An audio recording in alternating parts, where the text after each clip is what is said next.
So hello guys, welcome back to my channel अर्थशास्त्र की नगरी। सो गाइज, जैसा कि आपने थंबनेल के अंदर देख ही लिया है, आपके लिए जो है कल के मिड टर्म के एग्ज़ाम के लिए जो है एक और घमासान जो है सैम्पल पेपर मैंने आपके लिए जो है तैयार कर दिया है। इससे प्रीवियस मैं आपको ऑलरेडी एक मिड टर्म का सैम्पल पेपर ऑलरेडी बना के दे चुका हूँ। अगर आपने वो वीडियो नहीं देखी है तो मेरे भाई वो वाला सैम्पल पेपर को भी ज़रूर कर लीजिएगा और इस वाले सैम्पल पेपर को भी ज़रूर कर लीजिएगा। ये कोई सीबीएसई का कोई ऑफिशियल सैम्पल पेपर नहीं है। सीबीएसई का इकोनॉमिक्स का कोई भी सैम्पल पेपर इस बार रिलीज़ नहीं हुआ है। ये सैम्पल पेपर जो है मैंने बनाया है, मेरे द्वारा डिज़ाइन किया गया है। सारे क्वेश्चन से जो है जिस टाइप के क्वेश्चन एग्जाम पैटर्न आपका रहने वाला है उस टाइप के क्वेश्चन हमने इसके अंदर इंक्लूड किया है। तो इसको बनाने में बहुत ही ज़्यादा जो है मेहनत लगी है। प्लीज़ इस वीडियो की ज़रूरत बहुत सारे स्टूडेंट्स को है, टीचर्स को है। इस वीडियो को जो है ज़्यादा से ज़्यादा लाइक और अपने फ्रेंड्स में जो है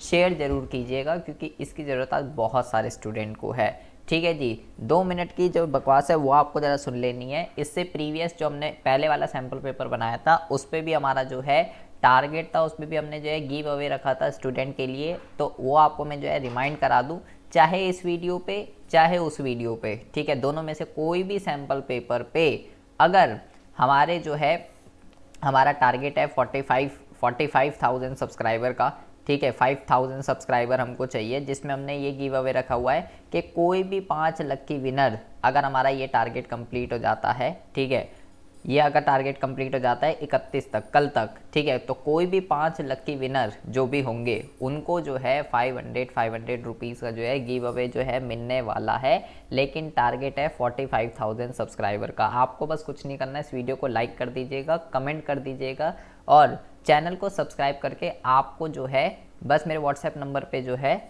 उसकी पिक शेयर कर देनी है। ठीक है, 9990158317 ये मेरा व्हाट्सएप नंबर है, आपके पास होगा भी। ठीक है, तो आपको बस क्या करना है, सब्सक्राइब करके कमेंट जरूर करनी है, क्योंकि कमेंट से ही पिकअप होंगे। ठीक है, सब्सक्राइब करके कमेंट करके आपको बस मेरे को व्हाट्सएप पे शेयर कर देना है, चाहे इस वीडियो पे चाहे उस वीडियो पे, दोनों में से किसी भी वीडियो पे हो जाए, बहुत ही ठीक है। तो हम जो है ये गिव अवे वैलिड रहेगा, अगर नहीं होंगे तो गिव अवे वैलिड नहीं रहेगा। और ये टारगेट आज बहुत ही ईजिली अचीव हो सकता है, मुझे पता है। ठीक है, बकवास बहुत हो गई है, अब मुद्दे पर आते हैं। मुद्दा क्या है, देखिए, सबसे पहले क्वेश्चन में हम बात करते हैं समष्टि अर्थशास्त्र के रिगार्डिंग। इसमें एक से एक खतरनाक एक से एक टफ क्वेश्चन है, तो बहुत ही अच्छे से इसको करके जाइएगा दोनों सैंपल पेपर को। सबसे पहले क्वेश्चन में कहता है कि भाई सीआरआर वो अनुपात है जो व्यापारिक बैंकों को अपनी कुल जमा का एक निश्चित अनुपात तरल संपत्तियों के रूप में रखना अनिवार्य होता है। किसके बारे में बोला गया है, सीआरआर के बारे में। और एसएलआर के रिगार्डिंग में बोला गया कि वो अनुपात है जो कमर्शियल बैंकों को अपनी कुल जमा का एक निश्चित अनुपात केंद्रीय बैंक को देना पड़ता है। तो अगर आपको भाई सीआरआर और एसएलआर, अगर आपको इन दोनों वर्ड्स का मीनिंग पता है तो आप ये दोनों स्टेटमेंट पढ़ के समझ गए होंगे कि यहाँ पे दोनों की दोनों स्टेटमेंट जो है गलत लिखी हुई है। सीआरआर वो अनुपात होता है जो केंद्रीय बैंक को देना पड़ता है, जबकि एसएलआर वो अनुपात होता है जो कमर्शियल बैंकों को अपने पास तरल संपत्तियों के रूप में रखना होता है। स्टेटमेंट 1 और स्टेटमेंट 2 दोनों ही स्टेटमेंट जो हैं वो गलत लिखी हुई है। तो पहले का जो आंसर है वो आपका हो जाएगा डी। उसके बाद हम बात करते हैं क्वेश्चन नंबर 2 के रिगार्डिंग। क्वेश्चन नंबर 2 एक बहुत ही इंपॉर्टेंट क्वेश्चन है, प्लीज इसको जरा ध्यान से सुनिएगा, बोर्ड का ये क्वेश्चन है। इसमें हमने लिखा हुआ है कि निम्नलिखित तालिका के आधार पर 2 प्रश्नों के उत्तर देने आपको हम यहाँ पे इसकी टेबल बना लेते हैं। आपको एक तो y दे रखा है इसके अंदर, यहाँ पे आपको दे रखा है यहाँ पे आपको दे रखा है 0, 50, 100, 150। ठीक है, इसको जरा हम ढंग से बना लेते हैं। 0 यहाँ पे हम लिख लेते हैं 0, 50, 100, 150 और यहाँ पे आपको दे रखा है 200। ठीक है, और आपको जो है बचत दे रखी है। बचत आपको कितनी दे रखी है, ये आपको दे रखी है -20, ये आपको दे रखी है -10, ये आपको दे रखी है 0, ये आपको दे रखी है 30 और ये आपको दे रखी है 60। तो कहता है 150 करोड़ के आय के स्तर पर एमपीएस ज्ञात कीजिए। सिर्फ इस पॉइंट पर आपको एमपीएस निकालना है, इस पॉइंट पे 150 के स्तर पर। बहुत ही अच्छा क्वेश्चन है, ध्यान से समझ लीजिएगा। तो हम सबसे पहले क्या करते हैं, हम सबसे पहले जो है डेल्टा वाई निकाल लेते हैं। ठीक है, डेल्टा वाई आप देखेंगे 50-50 का गैप चल रहा है। ठीक है, तो भाई ये सब पे कितना आ जाएगा, ये सब पे जो है 50-50-50-50 ये आ जाएगा। ठीक है, सब पे 50-50-50 आता रहेगा। और उसके बाद डेल्टा एस भी निकाल लेते हैं। ठीक है, क्योंकि एमपीएस का फॉर्मूला डेल्टा एस और डेल्टा वाई होता है ना। एमपीएस कैसे निकलता है, पहले तो डैश लगा दीजिए, उसके बाद इसमें से इसको माइनस करते हैं, माइनस के 10 में से माइनस करते हैं माइनस का 20, ऐसे, ठीक है। तो माइनस के 10 में ये माइनस माइनस प्लस हो जाएगा, तो ये कितना हो जाएगा, ये यहाँ पे आएगा आपका प्लस का, ये आएगा यहाँ पे आपका प्लस का 10, ठीक है। उसके बाद इसमें से इसको माइनस करते हैं, 0 में से माइनस गया, 0 में से माइनस, माइनस का 10, ये भी आ जाएगा आपका प्लस का 10। सेम ऐसे ही इसमें से इसको माइनस करेंगे तो ये आएगा आपका 30, और इसमें से इसको माइनस करेंगे तो ये भी आपका अगेन आएगा 30। तो आपको एमपीएस निकालना था 150 के लेवल पे, ठीक है। तो आपका 150 के लेवल पर क्या बनेगा, ये आ जाएगा 30 अपॉन में 50, 30 अपॉन में 50 आ जाएगा, ठीक है। तो 30 को 50 से जो है, 30 को 50 से जो है क्या कर देंगे, भाग कर देंगे, आपका आंसर आ जाएगा 0.6, ठीक है। और बाकी नहीं निकालना, ये टेबल मैंने इसलिए बना दी ताकि आपको अच्छे से समझ में आए।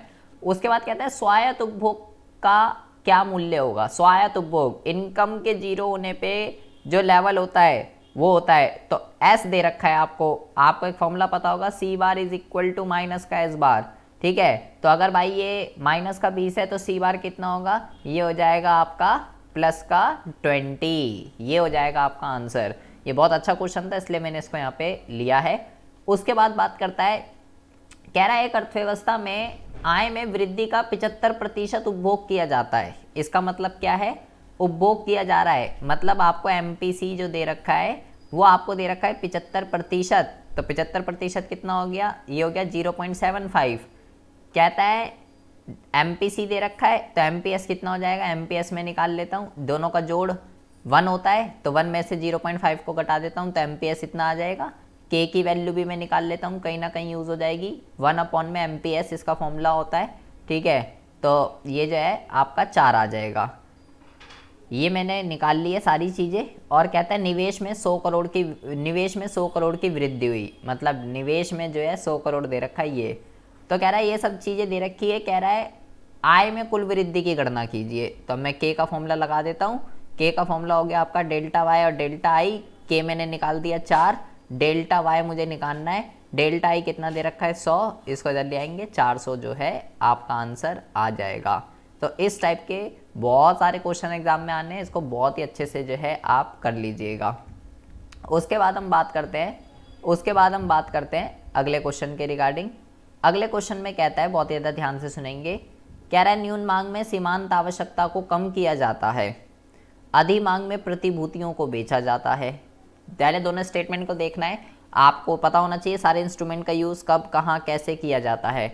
न्यून मांग में सीमांत आवश्यकता को कम किया जाता है। सीमांत आवश्यकता क्या होती है पहले आपको ये पता होना चाहिए। प्रतिभूतियों को कब खरीदा जाता है, कब बेचा जाता है, ये आपको पता होना चाहिए। दोनों की दोनों स्टेटमेंट जो हैं वो यहाँ पे ठीक लिखी हुई है। सीमांत आवश्यकता को न्यून मांग में कम किया जाता है ताकि सिक्योरिटी की वैल्यू कम रखनी पड़े, लोग ज़्यादा लोन ले। अधि मांग में प्रतिभूतियों को बेचा जाता है कमर्शियल बैंक को आरबीआई द्वारा, ताकि कमर्शियल बैंकों के पास पैसे ना रहें। दोनों के दोनों कथन जो हैं वो ठीक लिखे हुए हैं। उसके बाद बात करते हैं अगले क्वेश्चन के रिगार्डिंग। कह रहा है मौद्रिक नीति पर सरकार का संपूर्ण नियंत्रण होता है, राजकोषीय नीति पर केंद्रीय बैंक का संपूर्ण नियंत्रण होता है। तो मेरे भाई मैं आपको बता दूं, मौद्रिक नीति पे केंद्रीय बैंक का होता है और राजकोषीय पे सरकार का होता है, ठीक है। आरबीआई के जो टूल होते हैं उसको मौद्रिक कहते हैं, सरकार के जो टूल होते हैं उसको राजकोषीय कहते हैं। दोनों ही कथन जो है यहाँ पे गलत लिखे हुए हैं। उसके बाद कहता है M1 is equal to C plus D D plus O D, ये ठीक लिखा हुआ है, हाँ जी। उसके बाद क्या लिखा हुआ है, बहुत ही ज़्यादा ध्यान से सुनेंगे, लिखा हुआ है सरकार और व्यापारिक बैंकों की केंद्रीय बैंकों के पास जमा भी मुद्रा की पूर्ति का भाग होती है। बहुत इंपॉर्टेंट क्वेश्चन है कथन 2। आपको ये ध्यान रखना है सरकार और कमर्शियल बैंकों के पास जो आरबीआई के पास जो इनका पैसा जमा है उसको मुद्रा की पूर्ति का पार्ट नहीं माना जाता, क्योंकि ये तो खुद ही मनी सप्लाई करते हैं, तो खुद ही मनी सप्लाई के उत्पादक हैं। कथन 1 ठीक है और कथन 1 ठीक है और कथन 2 जो है वो गलत लिखा हुआ है। ये सेपरेट क्वेश्चन भी आ सकता है जो कथन 2 में जो है लिखा हुआ है।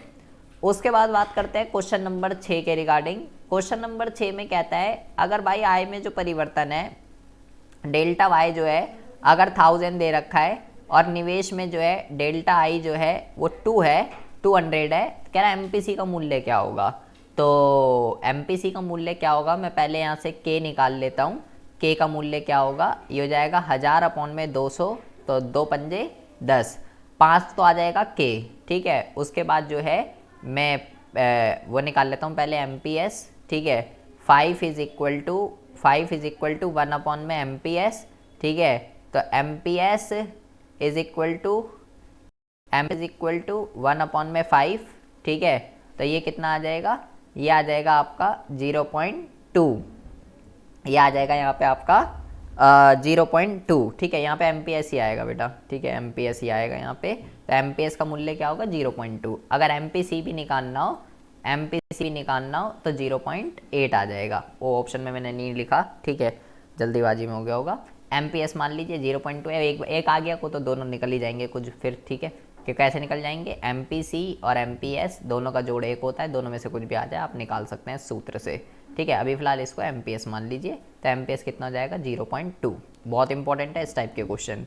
उसके बाद कहता है राष्ट्रीय आय और घरेलू आय कब बराबर होती है, जब NFIA क्या होता है। ये ऐसे जो क्वेश्चन है बहुत ज़्यादा आते हैं, कब अधिक होती है, कब कम होती है, कब बराबर होती है। तो आपको एक फॉर्मूला पता है NP का फॉर्मूला होता है DP प्लस NFIA, ठीक है। तो भाई NP और DP ये दोनों बराबर तब होते हैं जब NFIA 0 होगा, तभी तो ये दोनों बराबर होंगे। तो इसका आंसर क्या हो जाएगा, इसका जो आंसर है वो हो जाएगा आपका डी जो है इसका करेक्ट आंसर हो जाएगा। अधिक वाला भी आ सकता है, कम वाला भी आ सकता है, ठीक है। ध्यान रखिएगा अधिक कब होता है और कम कब होता है। उसके बाद कहता है मांग जमाएं अधिक तरल होती हैं, क्या ये बात ठीक है, क्योंकि ये मांगने पे कभी भी निकलवाई जा सकती है। कह रहा है सावधि जमा को चेक से नहीं निकाला जा सकता, क्या ये बात ठीक है, क्या ये बात गलत है। मांग जमा जो मांगने पे कभी भी निकाल जा सकती है, तो हाँ भाई मोर लिक्विड होती हैं। सावधि जमा को चेक, सावधि जमा मतलब FD, जो FD वाली टाइम डिपॉजिट जो होती है उसको चेक से नहीं निकाला जाता, ये भी बिल्कुल बात ठीक है, क्योंकि उनकी जब मेच्योरिटी डेट जब आती है तब हमें पैसा मिलता है। दोनों बात जो है वो बिल्कुल ठीक लिखी हुई है, ठीक है। तो कथन और दोनों कथन जो हैं वो सत्य हैं। उसके बाद कहता है वास्तविक GDP चालू कीमतों पर मापी जाती है, क्या ये बात ठीक है, क्या ये बात गलत है। असर्शन ही गलत हो गई, वास्तविक GDP चालू कीमतों पर थोड़ी, वास्तविक तो स्थिर पे मापी जाती है। जब असर्शन ही गलत हो गई, नीचे पढ़ने की कोई दिक्कत ही नहीं है, सीधा आपका आंसर क्या हो जाएगा, अभिकथन ए जो है वो गलत है। दोनों में से एक भी अगर कोई गलत हो जाता है तो आंसर आसान हो जाता है। कह रहा है GDP की गणना में केवल अंतिम वस्तुओं को शामिल किया जाता है, मध्यवर्ती वस्तुओं को नहीं, ये बात ठीक लिखी हुई है, हाँ ये बात तो ठीक लिखी हुई है। कह रहा है दोहरी गणना से बचने के लिए केवल अंतिम वस्तुओं को लिया जाता है, ये बात ठीक लिखी हुई है, ये भी बात ठीक लिखी हुई है। दोनों बातें यहाँ पे ठीक लिखी हुई है, यहाँ असर्शन भी ठीक है, रीजन भी ठीक है, लेकिन जब मैं रीजन का असर्शन से कंपैरिजन करूंगा तो भाई कोई मेल नहीं खाता, ठीक है। नीचे बात चल रही है दोहरी गणना की, ऊपर बात चल रही है अंतिम वस्तुओं की, ठीक है। तो यहाँ पे दोनों तो बात ठीक है, लेकिन जो वो है क्या कहते हैं, जो रीज़न है वो असर्शन की करेक्ट एक्सप्लेनेशन नहीं दे रहा। रीज़न में ये लिखा होना चाहिए था क्योंकि अंतिम वस्तुओं के मूल्य में मध्यवर्ती वस्तुओं का मूल्य शामिल होता है, ये लिखा हुआ होना चाहिए था वहाँ पे। उसके बाद बहुत ही ज़्यादा ध्यान से सुनेंगे। उसके बाद जो है यहाँ पे एक लिखा हुआ है, कह रहा है किन्स के अर्थशास्त्र के सिद्धांत के अंतर्गत पूर्ण रोजगार की स्थिति का होना एक आवश्यक शर्त है। ये जो है बहुत ही इंपॉर्टेंट क्वेश्चन है, ठीक है, जो आपका आय और रोजगार का निर्धारण वाला चैप्टर है। इसमें जो है मैं एक कमेंट पिन करूंगा, ठीक है, उसके अंदर 8 पॉइंट जो है लिखे हुए होंगे इस चैप्टर के, जो कि बहुत ही ज़्यादा इंपॉर्टेंट है, इस चैप्टर से रिलेटेड आपको पता होने चाहिए, ठीक है। उन 8 पॉइंटों को कमेंट में मैंने पिन कर दिया है, ठीक है। उन 8 पॉइंटों को आप बहुत ही अच्छे से जो है रीड आउट कर लीजिएगा, उस पर ऊपर गारंटेड क्वेश्चन है, आएगा ही आएगा, और ये भी बोर्ड का ही क्वेश्चन है। तो किन्स कह रहा है पूर्ण रोजगार का मतलब होता है कोई भी बंदा खाली नहीं है, अर्थव्यवस्था में अतिरिक्त क्षमता नहीं है, सब बंदे काम कर रहे हैं। तो कह रहा है किन्स के अर्थशास्त्र के अंतर्गत पूर्ण रोजगार होगा ही होगा, क्या ये बात ठीक है, क्या ये बात गलत है। तो ये बात जो है बिल्कुल ही गलत है। किन्स ने जो है, जो हमारा आय और रोजगार का निर्धारण है वो किन्स अर्थशास्त्री का है। किन्स ने प्रूफ किया है कि बिना अर्थव्यवस्था पूर्ण रोजगार के भी संतुलन के अंदर आ सकती है, ठीक है। जो पूर्ण रोजगार की जो वो है अजम्पशन वो क्लासिकल्स की होती है, इसकी नहीं है वो, ठीक है। क्लासिकल वगैरह क्या होते हैं वो आप जब ग्रेजुएशन में आ जाएंगे तब आपको पता चल जाएगा, लेकिन ये स्टेटमेंट जो है पूरी की पूरी गलत है। बिना पूर्ण रोजगार के अर्थव्यवस्था संतुलन में आ सकती है, ठीक है। और ऐसी ही चीज़ें, ठीक है, ऐसी चीज़ें मैंने कल कम्युनिटी पे भी क्वेश्चन पूछा था, ऐसी ही चीज़ें जो है और भी है इस चैप्टर से रिलेटेड, तो कमेंट में मैंने पिन कर रखी है, उसको रीड आउट जरूर कर लीजिएगा, पहले इसको देख लीजिए बाद में कर लीजिएगा। उसके बाद कहता है कर्मचारियों के पारिश्रमिक के घटक लिखिए। तो आपको पता ही होगा कर्मचारियों के पारिश्रमिक के 4 घटक होते हैं अगर आपको कर्मचारियों का पारिश्रमिक ना दे रखा हो। पहला होता है मजदूरी तथा वेतन, ठीक है, ये आप लिख देंगे। सेवानिवृत्त पेंशन ये लिख देंगे, ठीक है।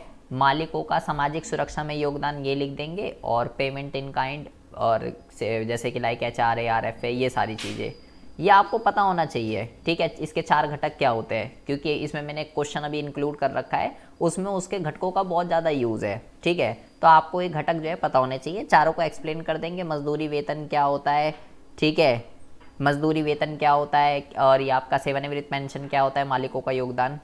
उसके बाद आता है बहुत ही इंपॉर्टेंट क्वेश्चन है, कह रहा है NFI और शुद्ध निर्यात में क्या अंतर होता है। इसके ऊपर गारंटीड क्वेश्चन है, कुछ ये अदल बदल के तोड़ मरोड़ के इस पर क्वेश्चन आएगा ही आएगा। तो भाई पहले आप लिख देंगे NFI से और को का डिफरेंस होता है, ठीक है। यहाँ पे लिख देंगे भाई ये निर्यात, ये जो है आपका निर्यात माइनस आयात का अंतर होता है। पहला तो यही लिखेंगे आप, ठीक है। उसके आप यहाँ पे क्या लिखेंगे, उसके बाद आप यहाँ पे आप ये लिखेंगे कि भाई ये जो है ना, ये एक घरेलू कॉन्सेप्ट है, और ये जो है ये एक क्या कहते हैं, ये एक राष्ट्रीय कॉन्सेप्ट है, नेशनल, ठीक है जी। उसके बाद जो है दोनों का अर्थ लिख देंगे, और क्या करेंगे NFI और शुद्ध निर्यात, इसको बहुत ही अच्छे से कर लीजिएगा, ठीक है। ये बहुत इंपॉर्टेंट है, बहुत बहुत बहुत ज़्यादा, ठीक है। आपको ध्यान रखना है निर्यात से जो भी पैसा आता है वो NFI का पार्ट नहीं होता। NFI एक अलग कॉन्सेप्ट है और निर्यात एक अलग कॉन्सेप्ट है, ठीक है। तो घुमा फिरा के तोड़ मरोड़ के ये बहुत बारी रिपीटेड क्वेश्चन आता ही आता है। उसके बाद बात करते हैं, कहता है देखिए बहुत ज़्यादा ध्यान से सुनेंगे। उसके बाद कहता है निवेश गुणक से आप क्या समझते हैं। तो निवेश गुणक आपको ये बताता है, निवेश गुणक आपको ये बताता है कि अगर अर्थव्यवस्था के अंदर अतिरिक्त निवेश अगर किया जाएगा तो उस अतिरिक्त निवेश से अर्थव्यवस्था के अंदर आय में कितने गुना जो है वृद्धि होती है, ठीक है। जो हम ये के की बात कर रहे हैं बार बार, ये जो हम फॉर्मूला लिख रहे हैं डेल्टा वाई अपॉन में डेल्टा आई, यही निवेश गुणक होता है, ये निवेश गुणक का फॉर्मूला है, ठीक है। यार निवेश गुणक से आप क्या समझते हैं, ये आपको बताता है कि अगर अर्थव्यवस्था में मान लीजिए मैंने 200 करोड़ रुपए से अर्थव्यवस्था में निवेश किया, नए नए उद्योग लगाए। अब अगर उद्योग लगे हैं तो भाई लोग वहाँ पे काम धंधा करेंगे, इनकम जनरेट होगी, निवेश से इनकम में वृद्धि होती है, ठीक है। मान लो जितने 200 करोड़ के जो मैंने उद्योग लगाया उससे इनकम में 1000 करोड़ की वृद्धि हुई, तो कितना आएगा आंसर 5। मतलब 200 करोड़ का निवेश करने से 1000 करोड़ की इनकम जनरेट हो रही है, तो कितने गुना ज़्यादा हो रही है, 5 गुना ज़्यादा हो रही है। वही निवेश गुणक आपको बताता है। कह रहा है इसकी क्रियाविधि को एक संख्यात्मक उदाहरण से बताइए, ये बहुत इंपॉर्टेंट है। इसकी क्रियाविधि कैसे बनानी है, इसमें आपको एक तालिका बनानी होती है जिसमें आपको 2 चीज़ें चाहिए होती है। एक आपको चाहिए होता है डेल्टा आई और एक आपको चाहिए होता है MPC। अगर ऐसे बोले कि भाई एक संख्यात्मक उदाहरण से इसकी क्रियाविधि बता, तो आपको ये दोनों खुद अज्यूम करनी पड़ती है। अदरवाइज एग्जाम में कभी कभार ये दोनों आपको खुद ही दे देता है कि डेल्टा आई इतना है और MPC इतना है, अब बता कैसे इसकी क्रियाविधि होगी, तो फिर आपको वही डेटा लेना पड़ेगा। अगर वो बोले खुद ही, तो आप इसको 100 ले लीजिएगा और इसको 0.5 ले लीजिएगा, आपका काम आसान हो जाएगा, ठीक है। और आपको एक टेबल बनानी है ऐसे, सबसे पहले लेंगे चक्र, उसके बाद लेंगे आप डेल्टा आई, उसके आप बाद लेंगे डेल्टा वाई, उसके बाद आप यहाँ पे लेंगे डेल्टा सी, और उसके बाद आप यहाँ पे लेंगे डेल्टा एस। बहुत ही ज़्यादा इंपॉर्टेंट है, ध्यान से समझ लीजिए। 6 नंबर का आपको यहाँ पे क्या लिखना है, 1 2 3 4 5 ऐसे लिख देंगे। सबसे पहले आपको 100 लिखना है, यहाँ पे निवेश में 100 करोड़ की वृद्धि हुई, ठीक है। उसके बाद कहीं भी निवेश नहीं लिखना। अब अगर निवेश में 100 करोड़ की वृद्धि हुई है, मतलब अगर अर्थव्यवस्था में 100 करोड़ से निवेश किया गया है, नए नए उद्योग लगे हैं, तो आपको ये ध्यान रखना भाई जितने रुपए का निवेश हुआ कम से कम उतने रुपए की तो इनकम जनरेट होगी ही होगी वहाँ से 100 करोड़ की। अब क्योंकि मैंने MPC 0.5 माना, तो इसका मतलब ये है अगर आय में 100 करोड़ की वृद्धि हो रही है तो भाई 50 करोड़ उपभोग में जाएगा, 50 करोड़ सेविंग में जाएगा। ये हो गया चक्र 1। अब आपको क्या करना है, अब अगर मैंने कुछ उपभोग करा है, मतलब मैंने कुछ खरीदा है ना किसी से, मान लो मैंने 50 रुपए के मान लो मोमोज खा लिए, तो भाई वो 50 रुपये मेरे लिए तो खर्चा है, मेरे लिए उपभोग है, लेकिन मैंने किसी से कुछ खरीदा तो सामने वाले बंदे के लिए तो इनकम है ना। अगर मैंने मोमोज खा लिए तो मोमोज वाले के लिए वो 50 रुपये इनकम है, तो उसकी इनकम में जो है 50 करोड़ से वृद्धि होगी। अब MPC मेरा 0.5 है, तो भाई 25 इधर 25 इधर, बस आपको ऐसे ही करते जाना है। फिर ये 25 इधर आ जाएगा, 12.5 इधर, 12.5 इधर, फिर ऐसे ही ये इधर आ जाएगा 12.5, ठीक है, 6.25 इधर, 6.25 इधर, ऐसे ही करते जाना है। फिर ऐसे ये 6.25 इधर आ जाएगा और यहाँ पे इसको आधा आधा करते रहना है। उसके बाद आपको क्या करना है, 5 तक कर दीजिएगा, कोई दिक्कत नहीं है। इसका टोटल कितना आएगा 100, इसका टोटल कितना आएगा, यहाँ पे आपको डेल्टा वाई का टोटल निकालना है। ये कैसे निकालोगे आप, MPC कितना है 0.5, तो MPS भी 0.5 होगा, ठीक है, क्योंकि दोनों का जोड़ जो है वो कितना होता है 1 होता है। अगर मैं यहाँ से K निकालना चाहूँ तो 1 में MPS वाला फॉर्मूला लगा दूँ, K की वैल्यू 2 हो गई। तो K का एक मेरे को दूसरा फॉर्मूला पता है, डेल्टा वाई और डेल्टा आई, ये वाला, तो यहाँ पे 2 है, मुझे डेल्टा वाई निकालना है, डेल्टा आई कितना है 100, तो यहाँ पे कितना आ जाएगा, यहाँ आ जाएगा 200, 100 की 2 से गुणा हो जाएगी, और ये दोनों कितना आएंगे, यहाँ पे आएगा 100, यहाँ पे आएगा 100, क्यों, क्योंकि 200 में हमने MPC कितना माना है 0.5, तो यहाँ पे आएगा 100, यहाँ आधा इधर आधा इधर। अगर एग्जाम में MPC कुछ और आ जाए तो उसके हिसाब से कैलकुलेशन करनी है। अगर यहाँ पे MPC बोल दे वो 0.7 है, तो जैसे मैंने यहाँ 100 लिखा और मैंने 50-50 कर दिए, कैसे हुआ ये MPC से। अगर वो बोले 7 है 0.7, तो भाई 70 इधर आएगा, 30 इधर आएगा, ठीक है। फिर आगे सारी कैलकुलेशन ऐसे ही होगी, 0.7 से गुणा करती जानी है आपको, और उसके बाद इस तालिका को थोड़ा एक्सप्लेन कर देना है, चक्र 1 में ये हुआ, चक्र 2 में ये हुआ और चक्र 3 में ये हुआ। ये बहुत इंपॉर्टेंट क्वेश्चन है, इसको अच्छे से कर लीजिएगा। उसके बाद कहता है बचत और निवेश की अवधारणा से अर्थव्यवस्था में संतुलन कैसे स्थापित होता है, तालिका और रेखा चित्र की सहायता से समझाइए। इससे पहले वाले चैप्टर में मैं आपको AD और AS वाला समझा चुका हूँ, जिसको प्रभावी मांग का सिद्धांत भी कहते हैं। और ये देख लीजिए ये क्या है, वही टेबल बनानी है जो उस वाली में बनाई है, एक ही टेबल में कह रहा हूँ आपको लर्न कर लेनी है, वही आपको काम आ जाएगी सब में। ये आपका Y हो जाएगा, ठीक है, C बना दीजिए, Y में 100 का गैप रखते हैं, C पहले 40 ले लीजिए और फिर 80-80 का गैप, अब 80-80 जोड़ते रहिए इसमें, ये 120, ये 200, ये 280, ये आ जाएगा आपका 360 और ये आ जाएगा आपका 440, ठीक है। और I यहाँ पे लिख लीजिए 40 40 40 40 40 40, ठीक है। और उसके बाद S निकालना है, S कैसे निकलेगा, Y में से C को घटाकर, ठीक है, क्योंकि Y का फॉर्मूला हमारी इनकम का या तो भोग होता है या सेव होती है, C+S होता है। तो ये कितना हो जाएगा, ये हो जाएगा आपका -40 -20 0 20 एंड 40 और 60, ये हो जाएगा। अब बस ये देख लो I और S कहाँ बराबर हैं, तो I और S जो है ये बराबर हो रहे हैं, यहाँ पे ये दोनों यहाँ पे बराबर हो रहे हैं। ये तालिका बना देनी है और कर्व आपको बना देना है ऐसे, ठीक है, ये X एक्सिस, ये Y एक्सिस, ठीक है, ये आपका कर्व आ जाएगा, ये S का कर्व आ जाएगा, ये I का कर्व आ जाएगा और अर्थव्यवस्था यहाँ पे इक्विलिब्रियम पर आ जाएगी। और इस कर्व को आपको एक्सप्लेन कर देना है कि क्या है, ठीक है। और यहाँ पे आपको ये जरूर समझाना है कि जब S = I है तब तो अर्थव्यवस्था संतुलन में है, लेकिन जब S > I है और S < I है तो अर्थव्यवस्था कैसे संतुलन में आती है। या तो ये क्वेश्चन आएगा या ये क्वेश्चन एग्जाम में आएगा ही आएगा, मैंने नीचे लिया है ये क्वेश्चन, ठीक है, वहाँ पे हम इसको समझेंगे, इस तरीके से इसको अटेंड करेंगे। उसके बाद बात आती है व्यापारिक बैंकों के साख के सर्जन की प्रक्रिया को जो है उदाहरण से बताइए। बहुत ही ज़्यादा हॉट्स, बहुत ही ज़्यादा रिपीटेड क्वेश्चन है ये। आपको इसके अंदर क्या करना है, इसमें भी आपको एक उदाहरण से समझाना है। तो इस उदाहरण को समझाने के लिए आपको इसके लिए 2 चीज़ें चाहिए। पहली बात तो प्राथमिक जमा चाहिए आपको, प्राथमिक जमा कितनी है, और दूसरा आपको CRR या LRR कह सकते हो, ये पता होना चाहिए ये कितना है। इससे प्रीवियस में आपको वो मनी मल्टीप्लायर और CRR का उल्टा रिलेशन होता है, वो वाला बता चुका हूँ। वो वाला क्वेश्चन आता है या ये वाला आता है, तो ये ज़रूर अच्छे से कर लीजिएगा, ठीक है। तो ये दोनों चाहिए। अगर वो बोल रहा है भाई खुद ही अपना एक उदाहरण ले ले, तो हमें अपनी मर्जी से लेना पड़ेगा, और या तो वो खुद ही दे देगा, जैसे निवेश गुणक के अंदर है सेम ऐसे यहाँ पे भी, या तो वो खुद ही दे देता है डिजिट या हमें खुद लेनी पड़ती है। तो अब मेरे को खुद लेनी है तो मैं यहाँ 100 ले रहा हूँ और मैं CRR 10% मान लेता हूँ, ठीक है।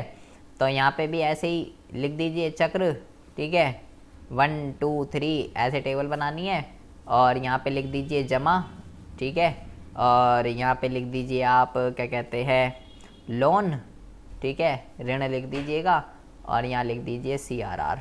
सबसे पहले प्राथमिक जमा कितनी 100, CRR कितना है 10, तो भाई रिजर्व में कितना जाएगा, रिजर्व में जाएगा 10 रुपये, शेष राशि 90 रुपये लोन में चढ़ा जाएगा, ठीक है जी। लेकिन नगद नहीं देगा, जिस भी बंदे को लोन देगा उसके नाम का लोन अकाउंट का खाता खोलकर उसके खाते में 90 रुपये जमा कर देगा। तो अगले राउंड में 90 रुपये जमा हो गए।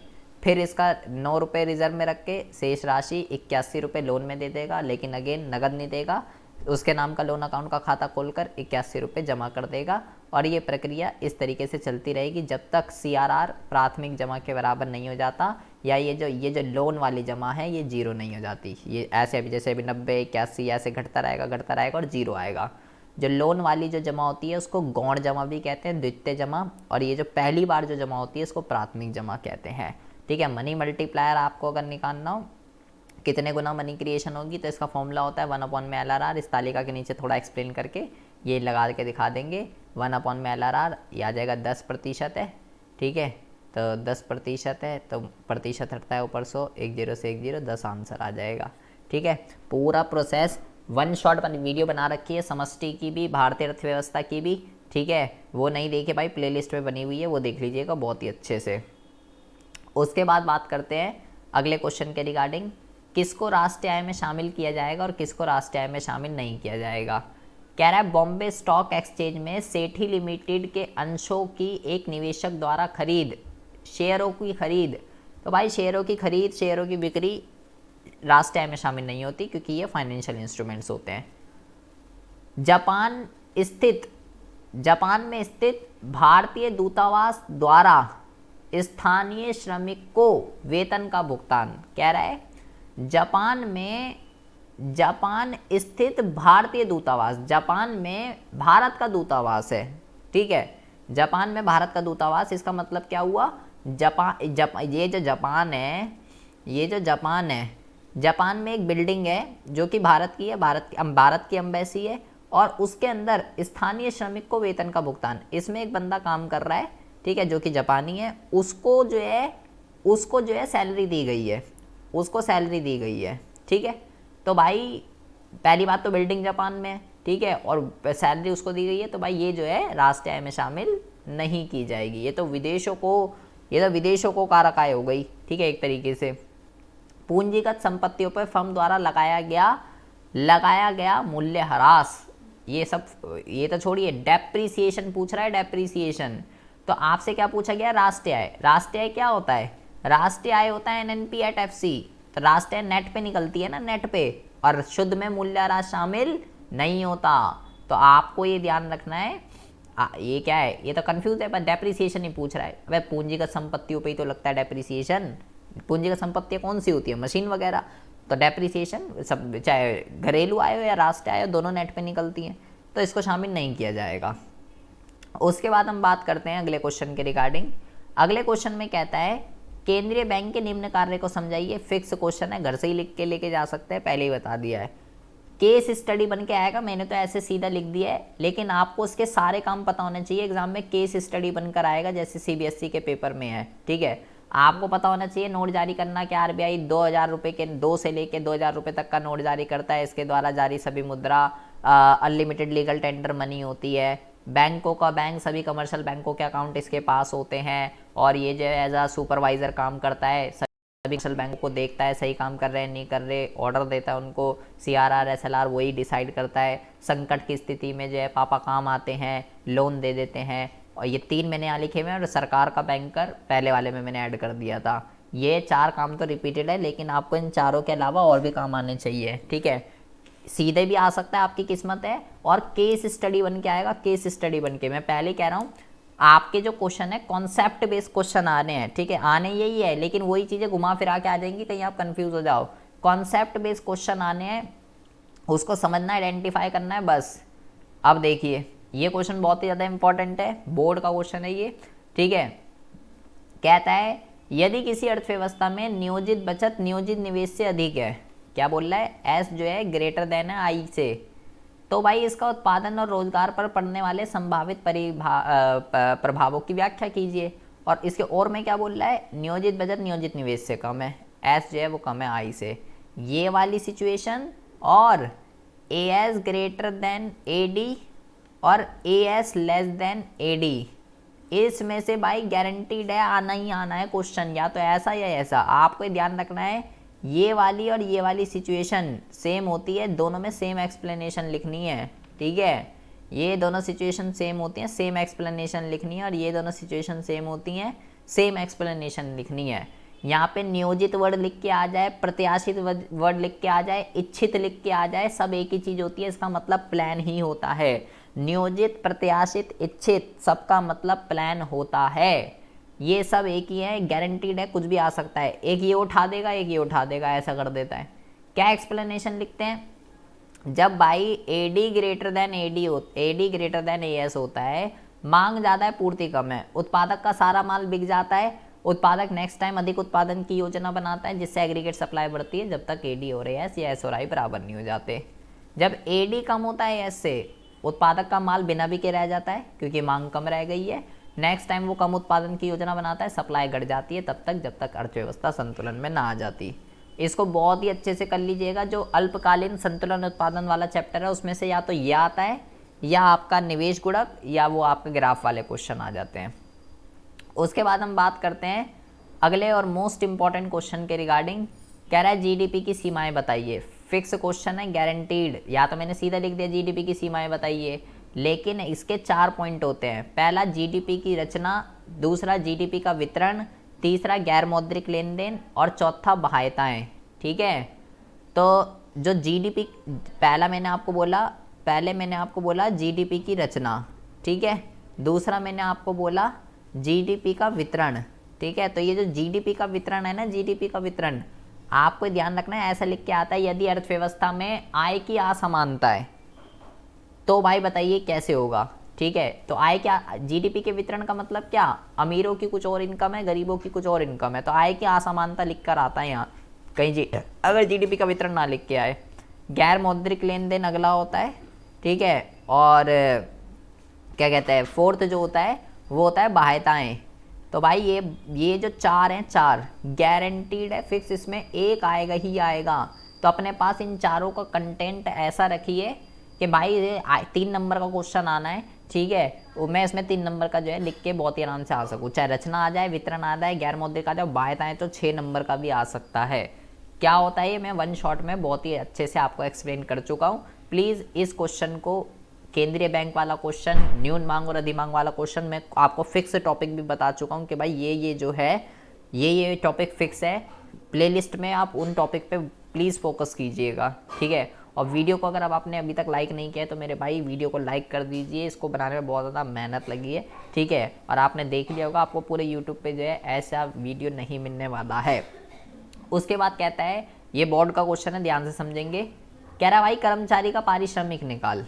अब देखिए, कहता है कर्मचारियों का पारिश्रमिक निकाल। तो कर्मचारी के पारिश्रमिक का क्या क्या घटक होते हैं, नगद मजदूरी व वेतन, पहला तो ये आ जाएगा। उसके बाद आता है नगद मजदूरी तथा वेतन। ठीक है, उसके बाद आता है, ये होता है कर्मचारियों को किराया मुक्त घर, जो पेमेंट इन काइंड होता है ना, फ्री का घर मिला गया, ये भी आएगा इसके अंदर। कर्मचारी निधि में नियोक्ता का योगदान, सामाजिक सुरक्षा में मालिक का योगदान, ये भी आएगा इसके अंदर। उसके बाद लिखा हुआ है कर्मचारियों द्वारा जीवन बीमा प्रीमियम LIC का भुगतान, ये नहीं आएगा, क्योंकि कर्मचारी के पारिश्रमिक का मतलब होता है एक मालिक ने अपने कर्मचारी को क्या क्या दिया, कर्मचारी तो खुद ही अपनी LIC की प्रीमियम पे कर रहा है, ये नहीं आएगा। कर्मचारी का PF में योगदान, ये भी नहीं आएगा।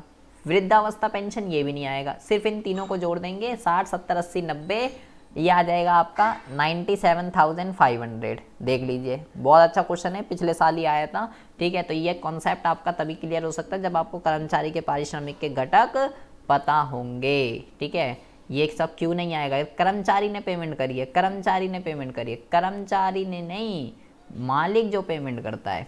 स्टॉक और प्रवाह में अंतर, गारंटीड क्वेश्चन है, अंतर आ सकता है। कोई भी आपको एग्जांपल दे देगा, बोलेगा भाई स्टॉक है या प्रवाह बता। तो स्टॉक समय के एक बिंदु पर मापते हैं, जैसे 8 नवंबर 2016 को नोटबंदी हुई। प्रवाह समय अवधि में मापा जाता है, जैसे 2016 में नोटबंदी हुई।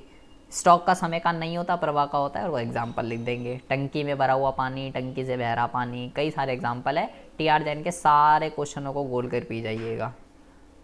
उसके बाद आती है अगले क्वेश्चन के रिगार्डिंग। कहता है भाई स्फीतिक अंतराल से आप क्या समझते हैं, इसके कारण और परिणामों की व्याख्या कीजिए। मैं आपको बता चुका हूँ, न्यून मांग और अधिमांग वाला जो चैप्टर है फुल एक वर्ड आप उसके अंदर नहीं छोड़ेंगे, पूरा का पूरा चैप्टर घोल के पी जाएंगे। 6 नंबर का गारंटीड क्वेश्चन है, आएगा ही आएगा। स्फीतिक अंतराल या अधिमांग एक ही चीज होती है, न्यून मांग या अविस्फीतिक अंतराल एक ही चीज होती है, ठीक है। न्यून मांग में ही अविस्फीतिक अंतराल बनता है, अधिमांग में ही स्फीतिक अंतराल बनता है, ठीक है। तो भाई इसको अच्छे से पढ़ के चली जाएगा। स्फीतिक अंतराल या अधिमांग क्या होती है, जब एक्चुअल वाली एग्रीगेट डिमांड जो है जब वो ग्रेटर देन हो जाती है प्लान वाली एग्रीगेट डिमांड से, तो उसको स्फीतिक अंतराल या अधिमांग कहते हैं, ठीक है। डायग्राम भी मैं आपको बता चुका हूँ कैसे इसका डायग्राम बनेगा। ये एग्रीगेट सप्लाई है, ये एग्रीगेट डिमांड है, ठीक है। एक्चुअल वाली ज़्यादा हो गई तो यहाँ पे जो है अर्थव्यवस्था के अंदर यहाँ से यहाँ एक गैप क्रिएट हो जाता है, ये जो है अधिमांग या स्फीतिक अंतराल है। दोनों भाई फिक्स क्वेश्चन है, फिक्स वीडियो बनी हुई है, प्लीज़ उसको देख लीजिएगा। उसके बाद आता है ये न्यूमेरिकल क्वेश्चन, देखिएगा अच्छा क्वेश्चन है बोर्ड का। कहता है भाई यदि व्यय विधि और आय विधि दोनों यदि आय विधि और व्यय विधि द्वारा साधन लागत पर सकल घरेलू उत्पाद जीडीपी एट एफसी जो है अगर उसका मूल्य 370 है, तो कह रहा है ये दोनों मिसिंग वैल्यू निकाल भाई, इसमें जो है ये क्या क्या आएगी, ठीक है। तो मैंने आपको बताया हुआ है एक आय विधि का है, एक व्यय विधि का है। तो जीडीपी एट एफसी दे रखा है, आय विधि में मैं क्या निकालता हूँ, आय विधि में मैं निकालता हूँ एनडीपी एट एफसी, और मुझे क्या दे रखा है, मुझे दे रखा है जीडीपी एट एफसी। तो मैं सबसे पहले इसमें डेप्रिसिएशन को ऐड कर लेता हूँ, डेप्रिसिएशन को माइनस कर देता हूँ। नेट का फॉर्मूला ग्रॉस माइनस डेप होता है। तो ये आपको 370 दे रखा है, डेप्रिसिएशन घटा देता हूँ, डेप्रिसिएशन ये दे रखा आपको 70 दे रखा है, ये हो जाएगा आपका 300, ठीक है। ये 300 आ गया। अब आय विधि में फॉर्मूला लगा दीजिए। अगर आपने आय विधि की वीडियो नहीं देखी भाई, तीनों विधियाँ उत्पाद विधि, आय विधि, व्यय विधि, तीनों वन शॉट में बना रखी है, प्लेलिस्ट में ऐड है, ना मिले तो मुझे कमेंट कर दीजिएगा। अब कर्मचारियों का पारिश्रमिक कितना दे रखा है, ये दे रखा है 175, और क्या कहते हैं प्रचालन अधिशेष मुझे निकालना है। मिश्रित आय देख लेते हैं, मिश्रित आय दे रखी है 40, ठीक है जी। तो ये मैंने निकाल दिया 300, और ये कितना हो जाएगा आपका 175 और 40, इसको जोड़ लेते हैं, 175 और 40, ये हो जाएगा 215 प्लस एक्स। तो 300 में से 215 को घटा देंगे, ये आ जाएगा 85, ठीक है जी, 85 आ जाएगा आंसर। सिमिलरली ऐसे ये निकाल लेंगे, क्या कहते हैं सरकारी अंतिम उपभोग व्यय। तो ये मैं आपका होमवर्क दे रहा हूँ, ठीक है। आप मुझे कमेंट बॉक्स में कमेंट करके ये जरूर बताएंगे कि भाई सरकारी अंतिम उपभोग व्यय इतना आ रहा है। आई होप आपको अब जो न्यूमेरिकल क्वेश्चन करने आ गए होंगे। सारी वीडियो अवेलेबल है, सारी मिड टर्म की, ठीक है। वन शॉट वीडियो बना रखी है, तो इसका आंसर मुझे ज़रूर बताइएगा। ऐसे क्वेश्चन जरूर आते हैं एग्जाम में। उसके बाद हम बात करते हैं, ये हो गया आपका पूरा का पूरा क्या कहते हैं समष्टि अर्थशास्त्र। अब हम बात करते हैं भारतीय अर्थव्यवस्था की, बहुत ज़्यादा ध्यान से सुनेंगे। कहता है कोटा जो है निर्यात की जा सकने वाली अधिकतम मात्रा को दर्शाता है, कोटा। तो कोटा तो आयात की मात्रा कितनी कर सकते हैं उसको दर्शाता है, ये तो गलत लिखा हुआ है। कह रहा है प्रशुल्क से घरेलू उद्योगों को संरक्षण मिलता है, ये ठीक लिखा हुआ है। प्रशुल्क होता है आयात पे लगने वाला टैक्स, और टैक्स से दूसरे देशों की वस्तुएं महंगी हो जाती है, हमारे देश की वस्तुएं सस्ती हो जाती है, जिससे उनको प्रोटेक्शन मिलता है। पहली स्टेटमेंट गलत है, दूसरी स्टेटमेंट सही है, ठीक है। तो पहली गलत है और दूसरी सही है, तो 18वें का आंसर जो है वो बी हो जाएगा। कह रहा है भारत अब तक 14 पंचवर्षीय योजना को अपना चुका है। भारत तो भाई अब तक 12 को अपना चुका है। और कह रहा है नीति आयोग का अध्यक्ष प्रधानमंत्री होता है, यहाँ पे भी सेम वही फंडा है। पहली गलत है, दूसरी सही है, तो ये आ गया इसका आंसर। उसके बाद बात करते हैं, कह रहा है समृद्धि और विकास दोनों समान अवधारणाएं हैं। समृद्धि और विकास दोनों सेम ही चीज होती है। समान वितरण और न्यायोचित वितरण दोनों समान अवधारणाएं हैं। तो भाई समृद्धि और विकास दोनों में जमीन आसमान का अंतर है, दोनों अलग होती हैं। और समान वितरण और न्यायोचित वितरण में भी जमीन आसमान का अंतर है, दोनों ही कॉन्सेप्ट अलग अलग होते हैं, दोनों ही स्टेटमेंट जो हैं वो गलत लिखी हुई हैं, ठीक है। उसके बाद हम बात करते हैं अगले क्वेश्चन के रिगार्डिंग। कह रहा है चकबंदी जो है ना वो विखंडन की समस्या का समाधान है। तो चकबंदी क्या होती है, किसानों की इधर इधर बिखरी हुई जमीन को एक जमा इकट्ठा करके दे देना। विखंडन का मतलब होता है इधर उधर बिखरी हुई जमीन को, ठीक है। तो हाँ भाई वो तो उसका समाधान है, तो ये सही लिखा हुआ है। भूमि की उच्चतम सीमा सरकार ने क्या करता, किसानों की अधिकतम सीमा फिक्स कर दी थी कि एक किसान के पास मैक्सिमम इतनी ज़मीन होगी, उससे ज़्यादा अगर निकलेगी तो किसान उसे अपने अंडर में ले लेगी और उसको दे देगी जिसके पास ज़मीन नहीं है। तो कह रहा है इससे क्या होता है, इससे भूमि के वितरण में समानता को प्रोत्साहित मिलती है। तो भाई ये तो बिल्कुल ठीक कह रहा है। दोनों स्टेटमेंट जो है यहाँ पे सही लिखी हुई हैं। ठीक है जी, तो इसका आंसर जो है हो जाएगा सी। कह रहा है भाई आंतरिक दृष्टि व्यापार रणनीति का अंत क्या हुआ, अंत कब हुआ? पहले तो आपको ये पता होना चाहिए आंतरिक दृष्टि व्यापार रणनीति होती क्या है। आंतरिक दृष्टि व्यापार रणनीति का मतलब है आयात नहीं करना। ठीक है, तो 1950 से लेके 1990 तक हमने आंतरिक दृष्टि व्यापार रणनीति को अपनाया है। ये आंतरिक दृष्टि व्यापार रणनीति का टाइम है। 1990 में फिर संकट आ गया, हमने इसको ख़त्म कर दिया। ठीक है, 90 आ जाए, 91 आ जाए, कुछ भी आ जाए, वही आप टिक मार्क लगा देंगे। ठीक है जी, 90 तक चली, उसके बाद दी एंड हो गया इसका। उसके बाद कहता है 1956 की औद्योगिक नीति के अनुसार उद्योगों को कितने भागों में जो है बांटा गया। तो 1956 की औद्योगिक नीति की 3 विशेषताएं होती है, बहुत ही अच्छे से पढ़ लीजिएगा। 3 में बांटा गया है। प्राथमिक में कितने उद्योग है? 17, द्वितीयक में 12 और तृतीयक में कुछ भी नहीं है। ठीक है, वो प्राणीजी वाला खोल सकता है। उसके बाद है भाई आयात प्रतिस्थापन से आप क्या समझते हैं कि जो भी आप दूसरे देशों से आयात करते हो उससे दूसरे देशों से आयात नहीं करना। एक नवरत्न कंपनी का नाम बताइए। तो आपको एक नवरत्न, एक मिनी रत्न और एक महारत्न अच्छे से पढ़ लीजिएगा, एक एक दो दो। ठीक है, एक एक तो पढ़ ही लीजिएगा। तो ये आप मुझे कमेंट बॉक्स में कमेंट करके बताएंगे कोई भी एक नवरत्न कंपनी। ठीक है, नवरत्न तेल नहीं है ये, कहीं नवरत्न तेल लगा लो। नवरत्न कंपनी का नाम बताना है कौन सी होती है। महारत्न, नवरत्न, मिनी रत्न, ये क्या होता है आपको पता होना चाहिए। ठीक है, नहीं पता तो जिंदगी संकट में है। कह रहा है उदारीकरण के अनुसार अब केवल कितने उद्योगों के लिए लाइसेंस जरूरी है। तो पहले तो लाइसेंसिंग सभी के उद्योगों के लिए जरूरी थी, लेकिन फिर सरकार ने उदारीकरण के अंतर्गत क्या कहते हैं सारे लाइसेंस वगैरह को हटा दिया, लेकिन 5 उद्योगों के लिए लाइसेंस अभी भी मैंडेटरी है। जैसे किसी को गोला, बम बारूद, सिगरेट, शराब, मेडिकल वगैरह का काम खोलना है तो इसके लिए अभी भी लाइसेंस चाहिए होता है। तो 5 उद्योगों के लिए अभी भी लाइसेंस जरूरी है। उसके बाद आता है सीमा शुल्क तथा गैर सीमा शुल्क अवरोधक में अंतर बताइए।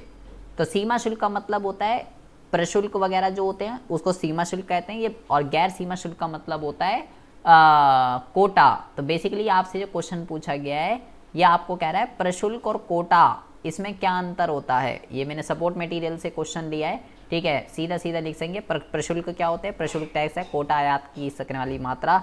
ये मात्रात्मक होते हैं, गुणात्मक होते हैं, ऐसा लिखेंगे। ठीक है, बहुपक्षीय व्यापार जो 2 देशों के बीच में होता है, और द्विपक्षीय व्यापार जो 2 देशों के बीच में होता है, बहुपक्षीय व्यापार जो बहुत सारे देशों के बीच में होता है। ठीक है जी, उसके बाद कहता है AICTE की स्थापना किस उद्देश्य के लिए जो है की गई है? स्वास्थ्य के लिए, तकनीक के लिए, विश्वविद्यालय के वित्त प्रबंध के लिए, या इनमें से कोई नहीं? तो भाई चार संस्थाएं हैं, UGC, AICTE, ICMR और NCERT।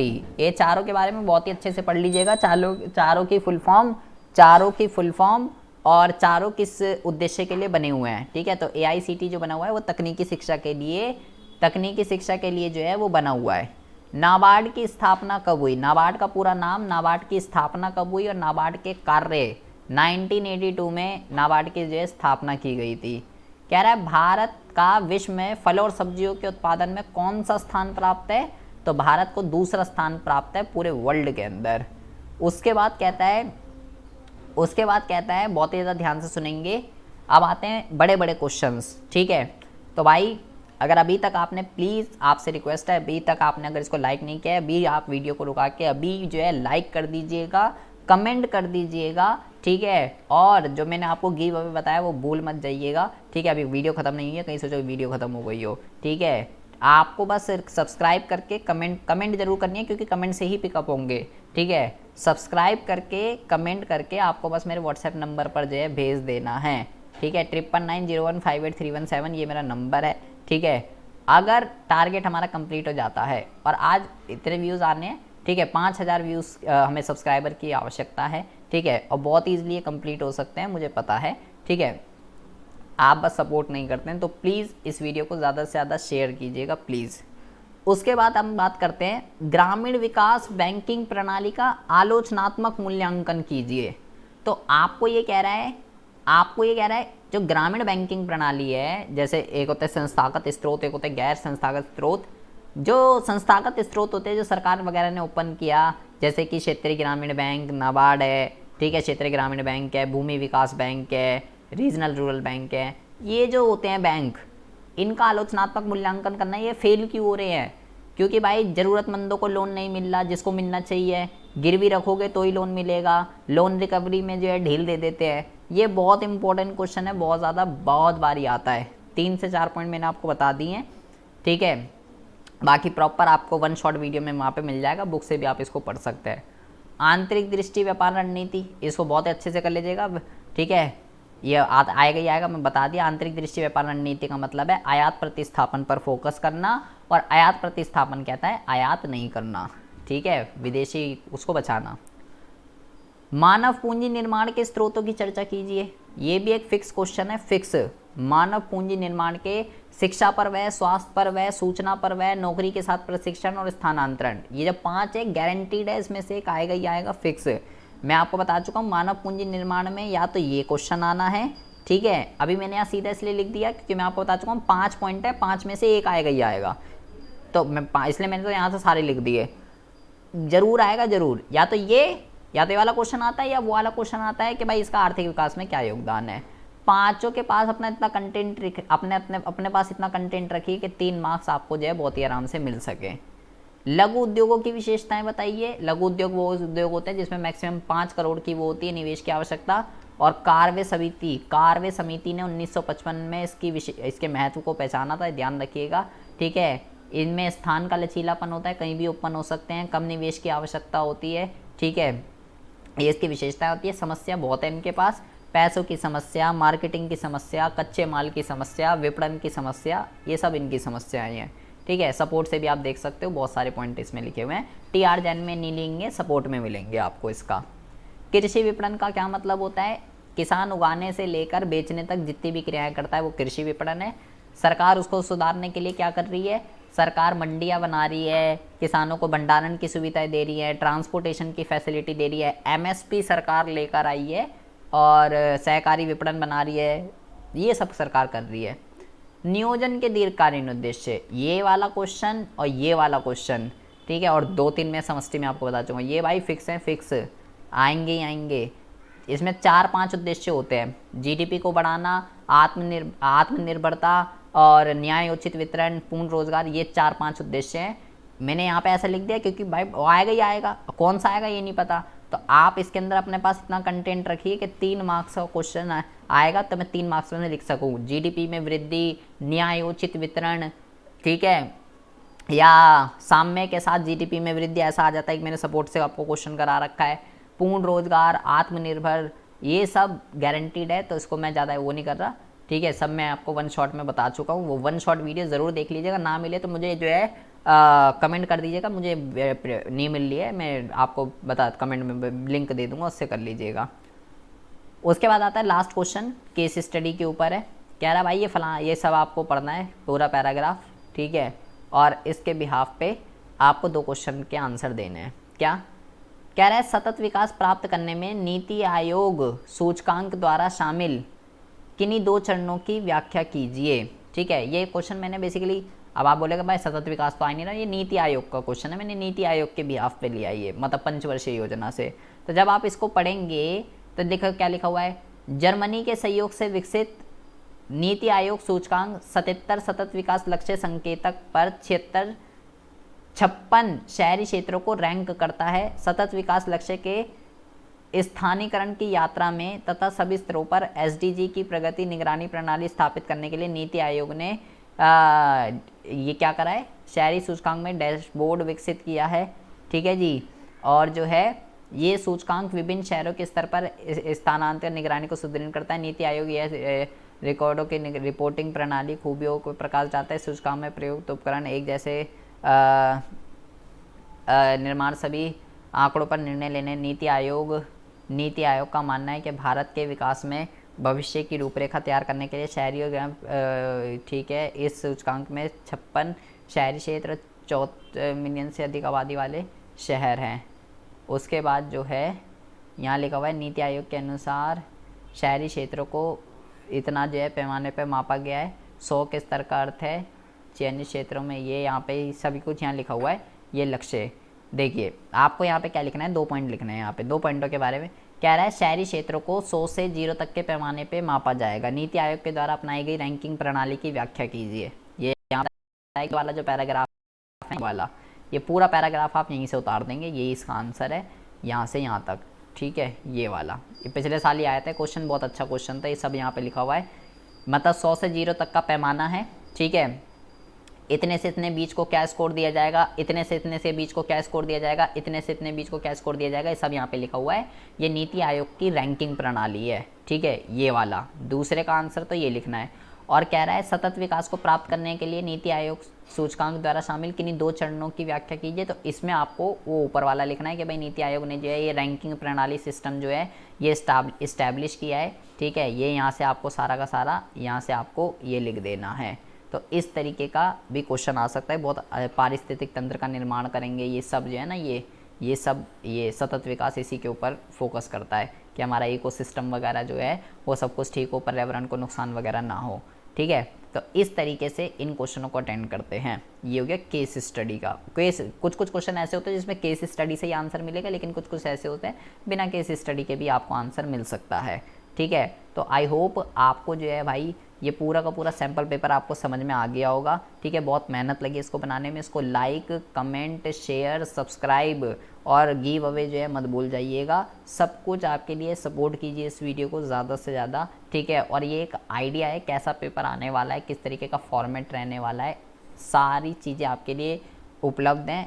प्रैक्टिस कीजिए, प्रिपरेशन कीजिए। तो कल के लिए आपको best of luck. Have a good day, bye bye, take care.